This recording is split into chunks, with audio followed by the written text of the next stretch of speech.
اسے اس معصوم اور بیوقوف لڑکی پر ترس آنے لگا تھا۔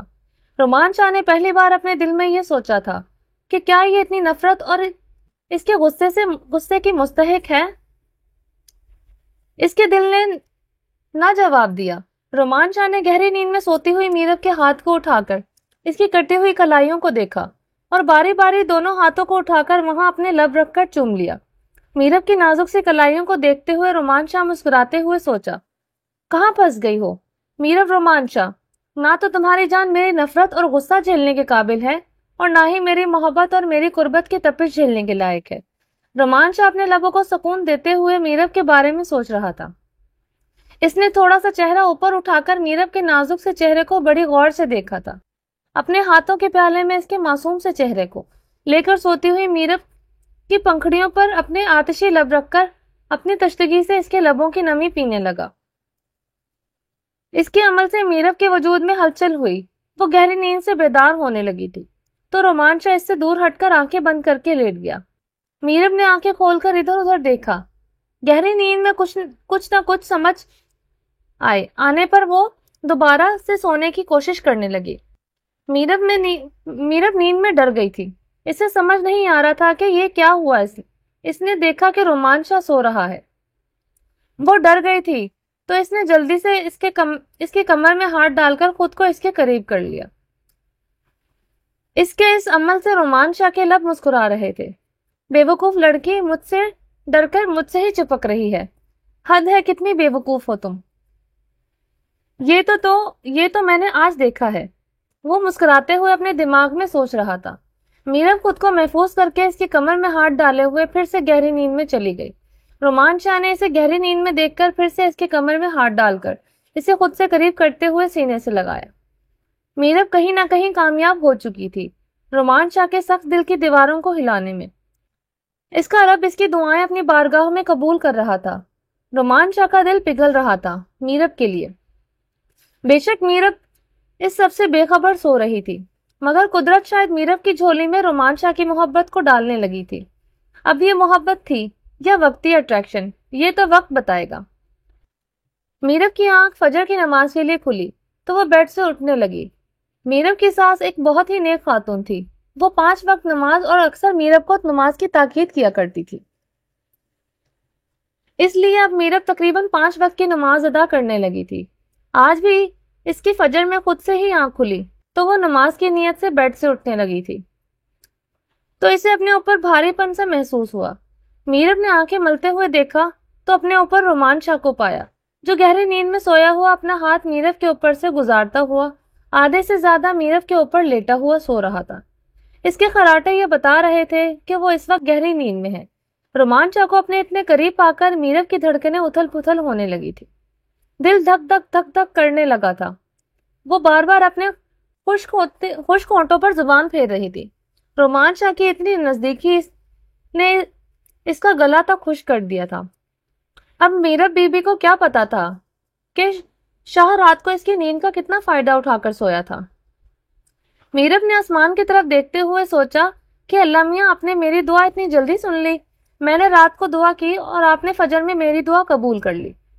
میرب نے نماز پڑھنے کے لیے جانا تھا، اس لیے رومان شاہ کو دھکیل کر اپنی اوپر سے سائڈ پر کرنا چاہا۔ اف اللہ میاں، کتنا بھاری شریر ہے یہ۔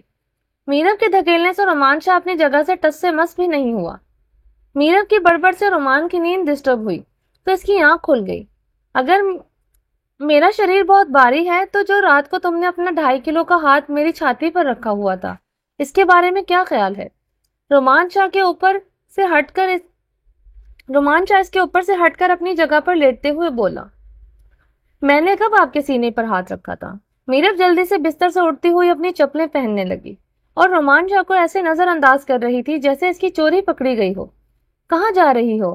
رومان شاہ کی روبدار آواز سے میرب کے قدم رک گئے۔ نماز پڑھنے جا رہی ہوں۔ ویری گڈ، امی جان کی صحبت میں تم تو نیک سیرت بن گئی ہو۔ چلے، آپ تو ہمیشہ سے ہی اپنی امی جان کے پاس رہتے ہیں، آپ کی سیرت تو بہت زیادہ اچھی ہوگی، اس لیے آپ بھی اٹھ کر فجر کی نماز پڑھ لیں۔ میرب بنا پلٹ کر دیکھے جاتے جاتے بول کر گئی۔ رومان شاہ فجر کی نماز ادا کر کے واپس سو گیا۔ سردیوں کے دن اور سردیوں کی راتوں میں بستر کا بھی اپنا مزہ ہوتا ہے۔ رومان شاہ کروٹ لے کر